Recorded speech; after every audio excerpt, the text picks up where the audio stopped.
Hello people, right, it's Saturday morning, late October, I can't remember, 24th of October, and we have a crypto chart in front of you.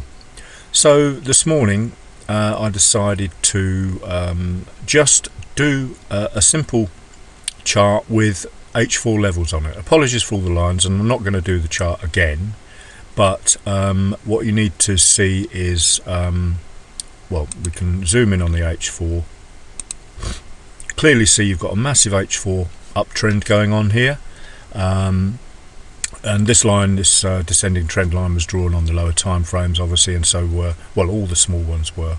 But the important level to put in when I started this morning was the high of the H4 and the low of the H4, because whatever way trade goes, it's got to either break out of the high, which would be a breakout trade, and we just follow the normal RSI histo triggers, and if we break down below it, then I would expect a pullback and continuation, and potential downtrend. So as we can see, the trend is up. We should be looking for longs, but we can always look for shorts as scalpers. So how do we find those shorts? Well, best thing I'd like to see is a change of color on the H4 with a close, and then a potential pullback, because a new candle will tend to give you a pullback, because an H4 candle would most likely have broken an H1 low or an M30 low or an M15 low, and so on and so forth. So you can see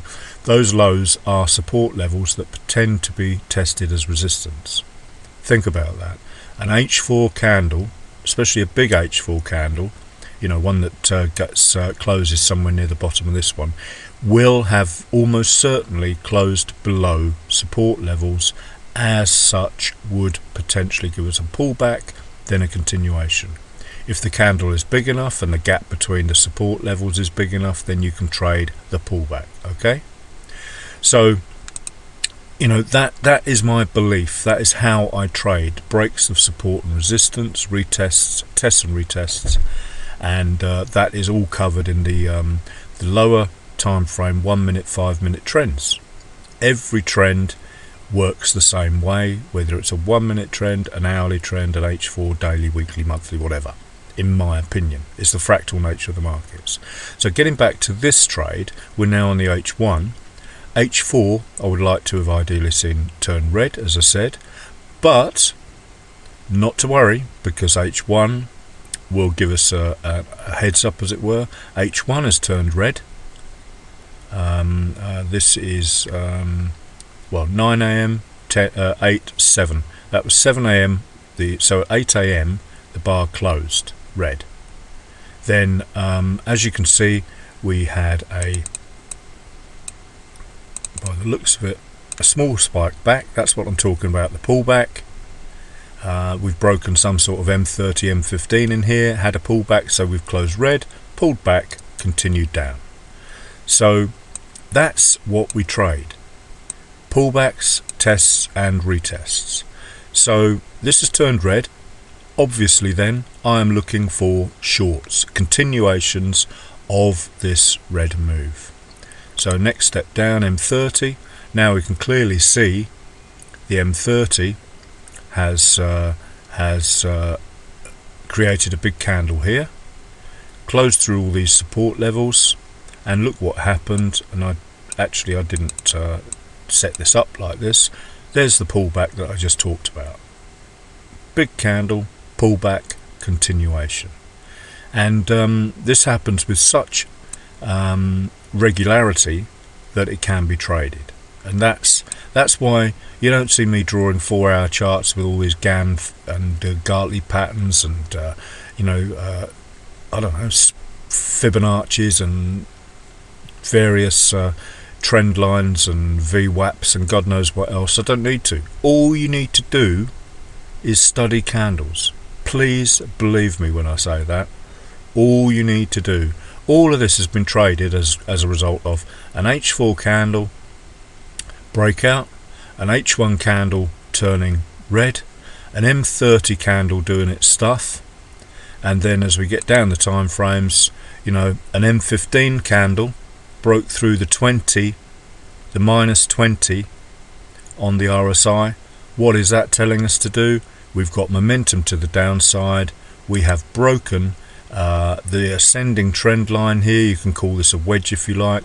Apologies for the way these lines are drawn. I've talked about this in the past. It's all based on the line chart. The closes of the candles must have been drawn on a different time frame, that one, but that's what I'm talking about there. There, and that higher high, breaking the high, makes this a valid touch point. That's what I do.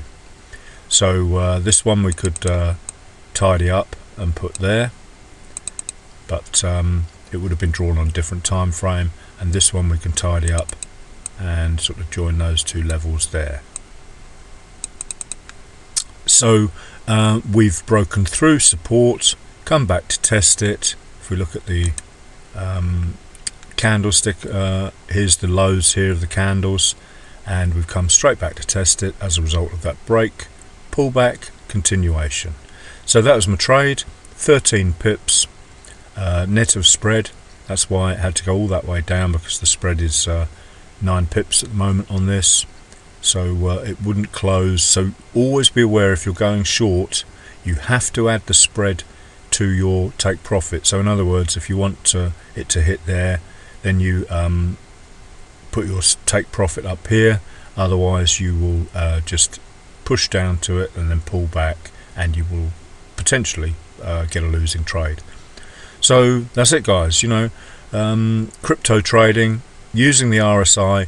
This RSI has so much to offer that I implore you to watch it, learn how it works. I've just explained to you now H4, H1, M30, finally M15, everything lined up to the downside, and that was the trade of the morning. Thanks for watching. Have a great day.